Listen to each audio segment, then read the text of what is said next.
جب تمہیں اس کے ہر چیز کے قادر ہونے پہ یقین ہے تو اپنی دعاؤں کی قبولیت پر بھی یقین رکھو۔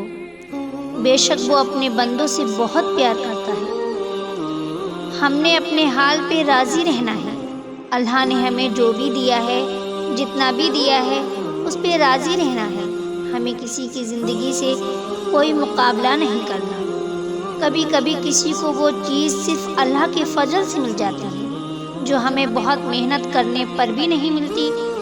اس کا یہ مطلب نہیں کہ اللہ کی نعمت سے ہم محروم ہو گئے۔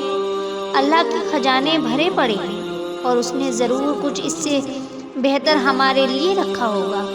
وہ تو ہر عمل کا بہترین صلہ دینے والا ہے۔ وہ ہماری محنت کیسے ضائع کر دے گا؟ وہ کسی کو جلدی تو کسی کو دیر سے پر نوازتا ضرور ہے۔ وہ سب کو عطا کرتا ہے۔